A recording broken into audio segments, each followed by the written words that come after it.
The Pearl of Great Price, the Book of Abraham, translated from the Papyrus by Joseph Smith. A translation of some ancient records that have fallen into our hands from the catacombs of Egypt, the writings of Abraham while he was in Egypt, called the Book of Abraham, written by his own hand upon papyrus. Chapter 1. Abraham seeks the blessings of the patriarchal order, is persecuted by false priests in Chaldea. Jehovah saves him. The origins and government of Egypt are reviewed. In the land of the Chaldeans, at the residence of my fathers, I, Abraham, saw that it was needful for me to obtain another place of residence.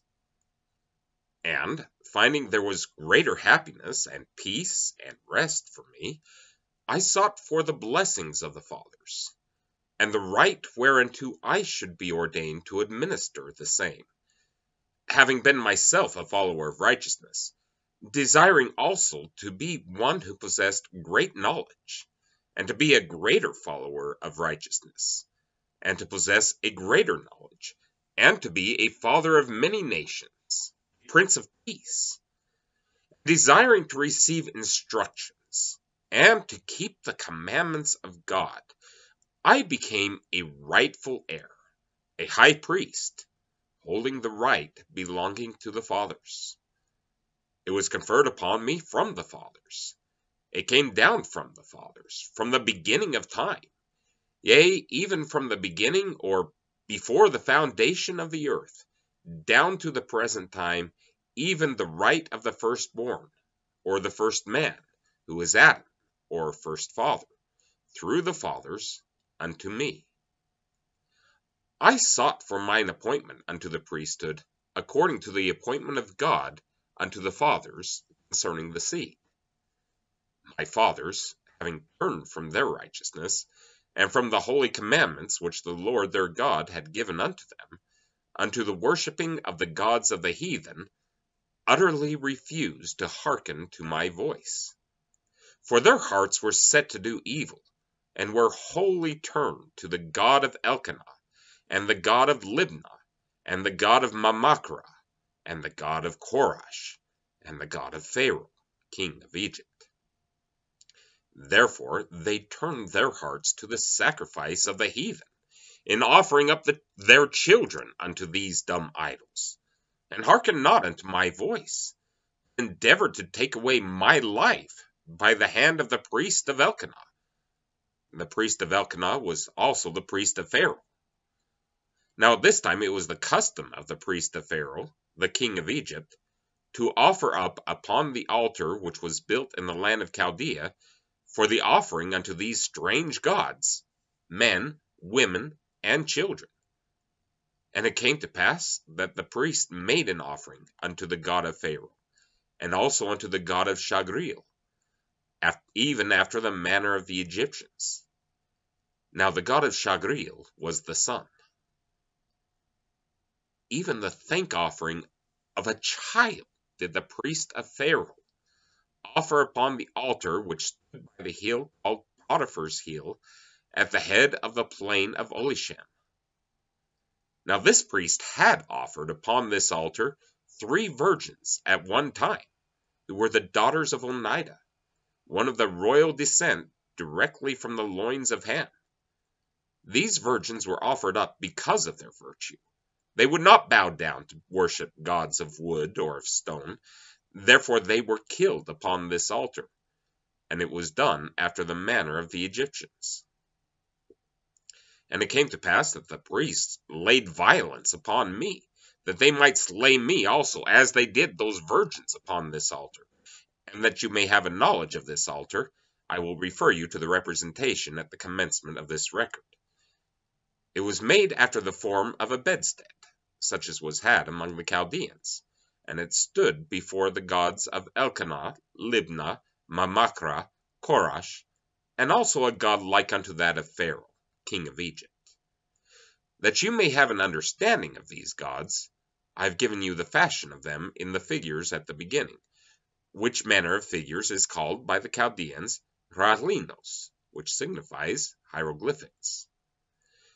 And as they lifted up their hands upon me, that they might offer me up and take away my life, behold, I lifted up my voice unto the Lord my God, and the Lord hearkened and heard, and he filled me with the vision of the Almighty, and the angel of his presence stood by me, and immediately unloosed my bands.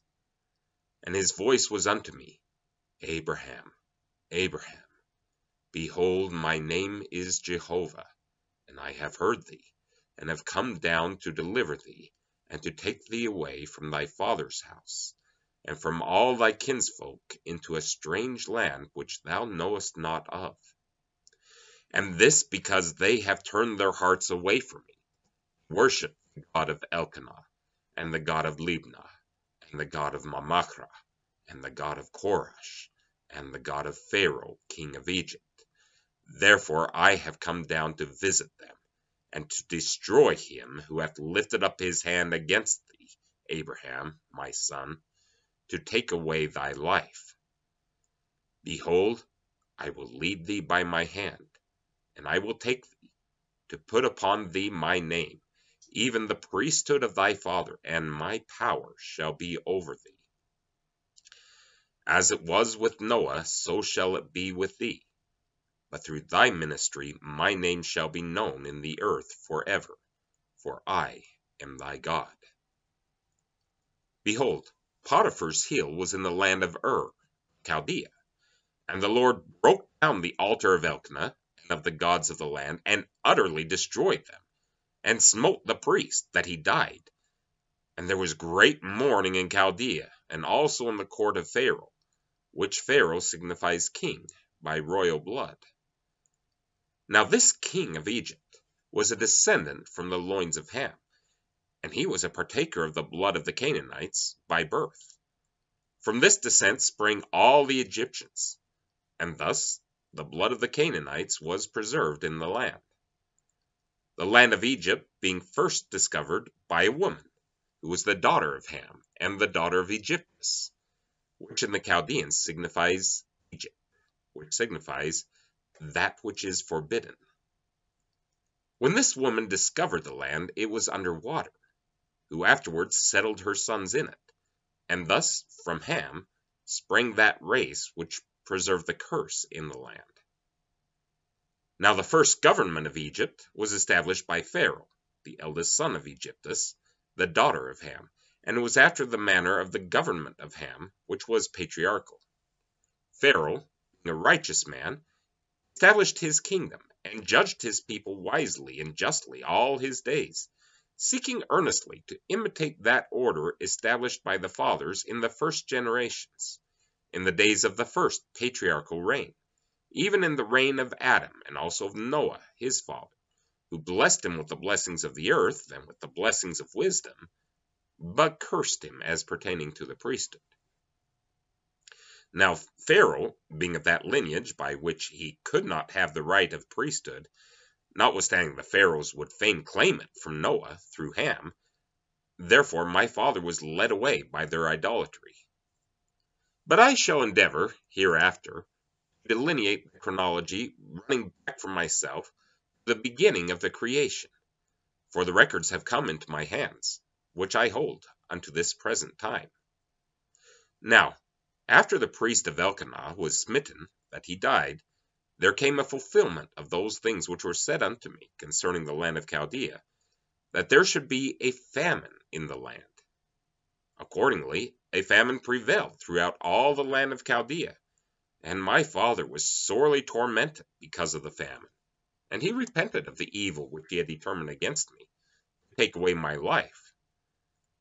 But the records of the fathers, even the patriarchs, concerning the right of priesthood, the Lord my God preserved in mine own hands. Therefore, a knowledge of the beginning of the creation, and also of the planets, and of the stars, as they were made known unto the fathers, have I kept even unto this day.